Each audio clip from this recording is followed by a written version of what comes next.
boys and girls. Today we are going to be doing an activity based on the movie Snow White.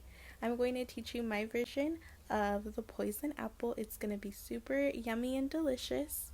Make sure you do have an adult present, as you're going to need adult supervision before doing anything in this activity. Now let's have fun, and don't forget to whistle while you work. You are going to need a bowl, a Ziploc bag, a red apple, parchment paper, but if you don't have parchment paper, you could use foil. You're going to need coconut oil, any brand is fine. You're going to need white chocolate. This is just the one that I found. You could use any brand of white chocolate, and a spoon. You will also need green food coloring.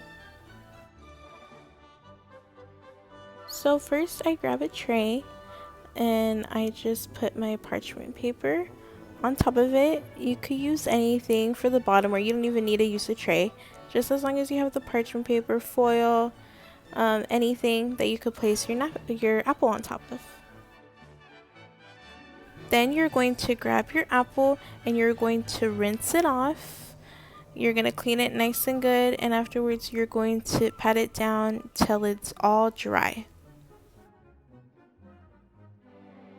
Then you could go ahead and sit your apple down. Next, you're going to place your chocolate into the bowl. I just put like a small block of chocolate, as mine was cut up into blocks, and a tablespoon of coconut oil.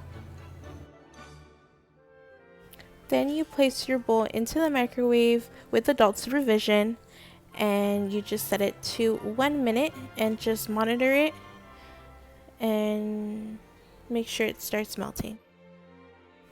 Then once the minute is up, have an adult look and mix through your chocolate. Mine was still a little clumpy, so I'm going to close it up and put it just for 1 more minute. You don't want to over put it, as it could burn your chocolate, so just 1 more minute. As you can see, my chocolate got extremely melted, which I'm happy with, and I went ahead and did a couple drops of the green food coloring and just started mixing that in. So you just want to get the green that you want. For me, this is a little light, so I'm going to continue mixing, and I'm going to add more food coloring as I go on, but for now I'm going to mix just to make sure that I do want to add more color. So I went ahead and added a few more drops into my chocolate and began mixing.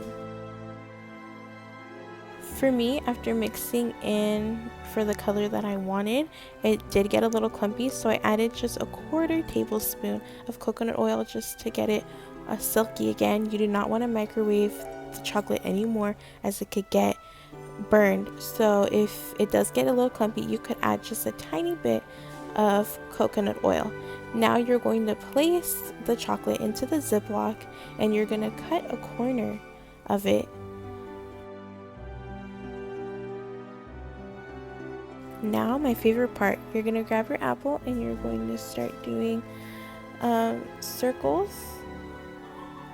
like this, and these are going to be the eyes of your poison apple. Remember, this is after you cut the corner of your Ziploc bag, so make sure an adult is helping you throughout this activity. And for the nose, you're going to go ahead and do kind of like an upside down heart.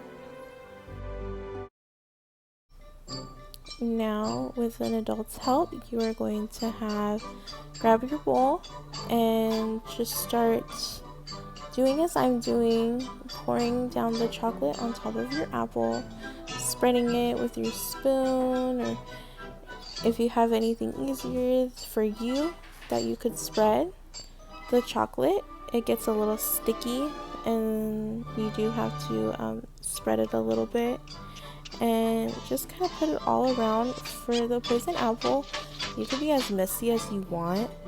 I had a lot of fun just kind of like doing my own little shapes with it, and even right here it's funny because my apple looks like it has a little hairstyle. But you just have fun with it, and it's your poison apple, and just do whatever shapes you want. Just make sure it doesn't get into the eyes and into the nose. It has to go around those shapes.